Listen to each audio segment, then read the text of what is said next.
السلام علیکم ورحمۃ اللہ وبرکاتہ۔ الحمد للہ رب العالمین والعاقبۃ للمتقین والصلاة والسلام علی اشرف الانبیاء والمرسلین۔ قال النبی صلی اللہ علیہ وآلہ وسلم لا یؤمن احدکم حتی یحب لجارہ ما یحب لنفسہ۔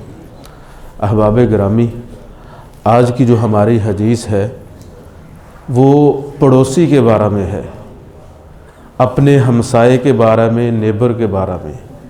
دین اسلام کا یہ حسن ہے، یہ خوبی ہے، جہاں وہ ہمیں یہ درس دیتا ہے کہ ہم خود اچھے بنیں، ویسے ہی ہمیں یہ تلقین کرتا ہے کہ ہم اپنے پڑوسیوں کے حقوق ادا کریں۔ پڑوسی ایک بہت ہی انمول خزینہ ہے۔ اگر آپ اپنے پڑوسی کے لیے ایک اچھے انسان ثابت ہوں گے تو مشکل وقت میں آپ کا پڑوسی آپ کا ساتھ دے گا۔ حضرت محمد الرسول اللہ صلی اللہ علیہ وآلہ وسلم نے فرمایا لا یؤمن احدکم حتی یحب لجارہ ما یحب لنفسہ۔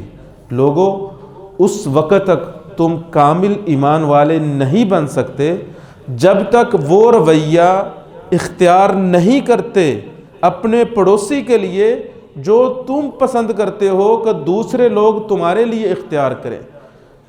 وہ نعمتیں، وہ سہولتیں، وہ آسائشیں جب تک تم اپنے پڑوسی کو نہیں دیتے اس وقت تک تمہارا ایمان معتبر نہیں ہے۔ بلکہ ایک حدیث میں تو رسالت مآب صلی اللہ علیہ وآلہ وسلم نے فرمایا ما زال جبریل یوصینی حتی ظننت انہ سیورثہ، کہ جبرائیل امین علیہ السلام میرے پاس آئے، مجھے آ کے پڑوسی کے بارے میں اتنی وصیت کی، نبی علیہ السلام نے فرمایا میرے دل میں یہ گمان پیدا ہوا کہ جو جبریل بار بار آ کے مجھے اتنی وصیت کر رہے ہیں پڑوسی کے بارے میں، لگتا ہے وراثت میں بھی اس کا حصہ مقرر کر دیا جائے گا۔ تو یہاں سے پتہ چلتا ہے پڑوسی کا حق بہت بڑا ہے، ہمارے ہمسائے کا حق بہت بڑا ہے، اس کے ساتھ حسن سلوک کرنا چاہیے۔ بلکہ جو انسان اپنے پڑوسی کا احترام نہیں کرتا، اس کی عزت نہیں کرتا، بلکہ اسے دکھ پہنچاتا ہے، تکلیف پہنچاتا ہے اپنی زبان سے، اپنے عمل سے، اپنے رویے سے، تو وہ انسان صحیح معنوں پر اللہ تعالیٰ پر اور قیامت پر ایمان نہیں رکھتا۔ کیونکہ محمد الرسول اللہ صلی اللہ علیہ وآلہ وسلم نے فرمایا من کان یؤمن باللہ والیوم الآخر فلیکرم جارہ۔ اے لوگو، جو انسان اللہ تعالیٰ پر اور قیامت کے دن پر ایمان رکھتا ہے اسے اپنے پڑوسی کی عزت کرنا چاہیے، پڑوسی کا احترام کرنا چاہیے۔ اسی وجہ سے سیانے اور سمجھدار لوگ کہتے ہیں الجار قبل الدار، کوئی گھر ڈھونڈنے سے پہلے اچھا پڑوسی ڈھونڈے۔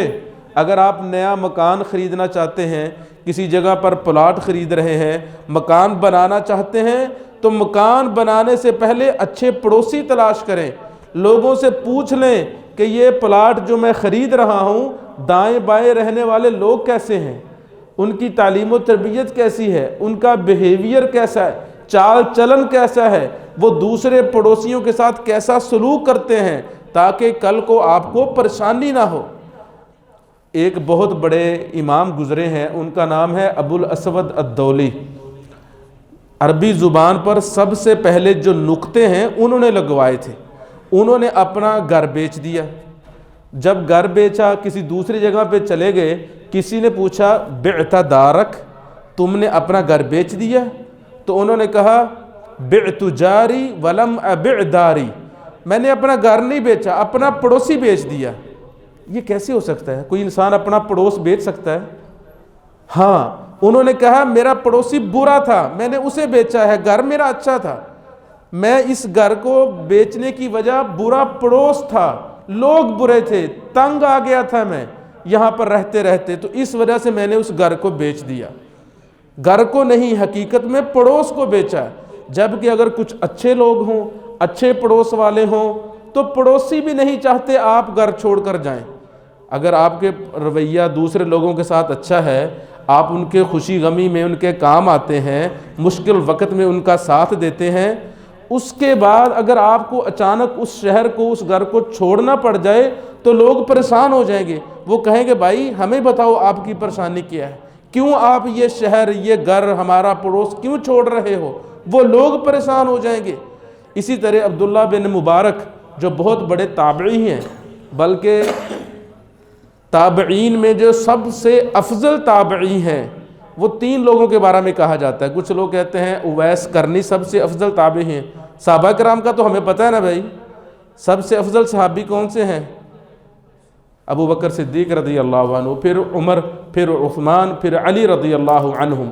ایسے جو تابعین کی جماعت ہے ان میں سے سب سے افضل 3 اہل علم ہیں جن کے بارے میں کہا جاتا ہے، ایک اویس کرنی، ایک سعید بن مسیب اور ایک عبداللہ بن مبارک۔ تو عبداللہ بن مبارک کا آپ کو واقعہ سنا رہا ہوں۔ ان کا پڑوسی اپنا گھر بیچنے لگا، اس نے اعلان کر دیا جی میں نے گھر بیچنا ہے، 2000 دینار کا۔ کسٹمر آئے، لوگ آئے، پراپرٹی ڈیلر آئے خریدنے کے لیے۔ انہوں نے کہا بھائی تم تو بہت مہنگا گھر بیچ رہے ہو، اس گھر کی قیمت تو زیادہ سے زیادہ 1000 دینار ہو سکتی ہے، تم 2000 دینار مانگ رہے ہو۔ تو انہوں نے کہا آپ کی بات صحیح ہے، میرے گھر کی قیمت 1000 دینار ہے، لیکن یہ تو دیکھو میرے گھر کے پڑوس میں عبداللہ بن مبارک رہتا ہے، میں اپنا گھر کے ساتھ ساتھ اپنا پڑوسی بیچ رہا ہوں، تمہیں ایسا پڑوس ملے گا، ایسا عالم دین، ایسا امام ملے گا، اس کے ساتھ رہو گے دنیا اور آخرت سنور جائے گی۔ وہ خود بھی اچھا ہے، لوگوں کے ساتھ بھی اچھائی کرتا ہے۔ تو جب عبداللہ بن مبارک کو پتہ چلا کہ میرا پڑوسی مکان بیچ رہا ہے، تو انہوں نے اپنے پڑوسی کو کہا جتنے پیسے چاہیے مجھ سے لے لو، گھر بیچنا چھوڑ دو، یعنی کہ تم سے اچھا پڑوسی بھی مجھے نہیں ملے گا۔ یہ دیکھیں ایمان، یہ ہے حسن سلوک۔ تو اگر ہم خود اچھا رویہ اختیار کریں گے دوسرے لوگوں کے ساتھ، تو دوسرے لوگ بھی ہمارے ساتھ اچھا رویہ اختیار کریں گے۔ ابو ذر غفاری رضی اللہ تعالیٰ عنہ نے کہا کہ نبی علیہ السلام نے پڑوسیوں کی فیلنگز، ان کے خیالات کا بھی خیال رکھا ہے۔ پڑوس میں یتیم بچے ہو سکتے ہیں، بیوہ عورتیں ہو سکتی ہیں، غریب لوگ ہو سکتے ہیں، اگر آپ اچھا کھائیں گے، اچھا پہنیں گے، اچھا پئیں گے، پڑوسیوں کے ساتھ حسن سلوک نہیں کریں گے، ان کی طرف نہیں دیکھیں گے، تو ان کے دل پر کیا گزرے گی؟ ذرا سوچئے، جب ہمارے گھر میں ہر روز گوشت پکے گا، اس کی سمیل پڑوسیوں کے گھر جائے گی، یتیم بچوں کو تنگ نہیں کرے گی؟ اسی وجہ سے ابو ذر غفاری رضی اللہ تعالی عنہ فرماتے ہیں، محمد الرسول اللہ صلی اللہ علیہ وسلم نے فرمایا اذا طبخت مرقة فاکثر ماءها، جب تم گوشت پکاؤ، شوربہ بناؤ، تو اس میں پانی زیادہ ڈال لو۔ اصل تو یہ کرنا چاہیے، ہمیں گوشت زیادہ پکانا چاہیے، خود بھی کھائیں، اپنے پڑوسیوں کو بھی کھلائیں۔ لیکن اگر اتنی طاقت نہیں یا اتنا ایمان نہیں، دل گردہ نہیں، تو پھر شریعت نے یہ حل بتایا فَأَكْثِرْ مَاءَهَا، اس کے اندر پانی زیادہ ڈال لو، وَتَعَاهَدْ جِيرَانَكَ، اور اپنے پڑوسیوں کو تھوڑا سا شوربہ ہی بیچ دو۔ شریعت یہاں تک انسان کی فیلنگز، اس کے احساسات کا خیال رکھتی ہے، ہم کیوں نہیں رکھتے؟ پڑوسی کا حق بہت بڑا ہے، بہت عظیم ہے۔ ابو ہریرہ رضی اللہ تعالی عنہ فرماتے ہیں، نبی علیہ السلام کے سامنے 2 عورتوں کا ذکر کیا گیا۔ اب یہ حدیث بڑے ہی غور سے سننے والی ہے۔ ابو ہریرہ رضی اللہ تعالی عنہ باتیں ہیں، نبی علیہ السلام کے سامنے 2 عورتوں کا ذکر کیا گیا، کہا گیا ایک عورت ہے، نماز بھی پڑھتی ہے، روزہ بھی رکھتی ہے، صدقہ و خیرات بھی کرتی ہے، لیکن اپنے پڑوسیوں کو تنگ کرتی ہے، ان کو برا بھلا کہتی ہے، اپنی زبان سے ان کو اذیت دیتی ہے۔ نبی علیہ السلام نے فرمایا ہی فی النار، وہ عورت جہنم میں ہے، نعوذ باللہ من ذالک۔ جبکہ دوسری عورت، اس کے بارے میں کہا گیا نماز پڑھتی ہے، بہت زیادہ نمازیں نہیں، صدقہ و خیرات بھی کر لیتی ہے، کبھی کبھی روزہ بھی رکھ لیتی ہے، لیکن پڑوسیوں کے ساتھ بڑا اچھا سلوک ہے، پڑوسیوں کے ساتھ بڑا اچھا سلوک ہے، عزت و احترام کرتی ہے، خوشی غمی میں ان کے کام آتی ہے، تو رسالت مآب صلی اللہ علیہ وآلہ وسلم نے فرمایا ہی فی الجنہ، وہ عورت تو جنت میں ہے۔ تو اس لیے بھائی اگر پڑوسی کے ساتھ اچھا سلوک کریں گے تو جنت ہے، خدا نہ خواستہ اگر پڑوسی کو اپنے عمل سے اپنی زبان سے تنگ کیا تو پھر جہنم بھی ٹھکانہ بن سکتی ہے۔ حضرت عبداللہ ابن مسعود رضی اللہ تعالیٰ عنہ کہتے ہیں سألت رسول اللہ صلی اللہ علیہ وسلم ای الذنب اعظم، میں نے نبی علیہ السلام سے پوچھا اے اللہ کے نبی بتائیے کہ بڑا گناہ کون سا ہے؟ تو آپ علیہ السلام نے فرمایا ان تجعل للہ ندا وہو خلقک، سب سے پہلا بڑا گناہ یہ ہے کہ تم اللہ تعالیٰ کے ساتھ کسی کو شریک بناؤ حالانکہ اللہ تعالیٰ نے تمہیں پیدا کیا ہے۔ دوسرا بڑا گناہ یہ ہے ان تقتل ولدک خشیۃ ان یأکل معک، کہ رزق کے ڈر سے منصوبہ بندی کرواؤ، اولاد کو پیٹ میں قتل کر دو یا دنیا میں آنے کے بعد قتل کر دو، یہ بہت بڑا گناہ ہے۔ اور تیسرا گناہ جس کی طرف میں اشارہ کرنا چاہتا ہوں، حضرت محمد الرسول اللہ صلی اللہ علیہ وآلہ وسلم نے فرمایا ان تزانی حلیلۃ جارک، اپنے پڑوسی کی بیوی کے ساتھ منہ کالا کرنا یہ بہت بڑا گناہ ہے۔ زنا کرنا تو حرام ہے لیکن پڑوسی کی بیوی کے ساتھ، جو ایک امانت کی جگہ تھی، جو عزت و احترام کی جگہ تھی، آپ کا پڑوسی سفر پہ گیا ہوا ہے، اگر اس کی والدہ بیمار ہو گئی اس کو ہاسپٹل میں لے کر گیا ہے، بجائے اس کے گھر کی حفاظت کرنے کی تم خیانت کرو گے، یہ بہت بڑا گناہ ہے۔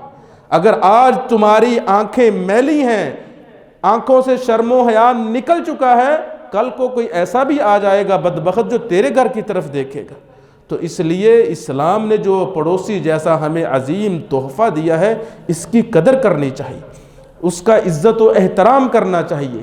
کبھی کوئی گھر میں چیز پکائیں تو اس کے گھر بھیجیں، اگر وہ 2-3 دن نظر نہ آئے تو اس کے گھر جا کے پوچھیں بھائی آپ کہاں تھے، کوئی بیماری تو نہیں، کوئی مشکل تو نہیں، میرے لائق کوئی حکم ہے تو میں حاضر ہوں۔ تو یہ اسلام کی خوبی ہیں، یہ اسلام کا حسن ہے، یہ اسلام کا امتیاز اور وصف ہے، وہ ہمیں مل جل کے پیار اور محبت کے ساتھ رہنے کا درس دیتا ہے۔ دعا ہے اللہ تعالی ہم سب کو ان باتوں پر عمل کی توفیق عطا فرمائے۔ وآخر دعوانا ان الحمد للہ رب العالمین۔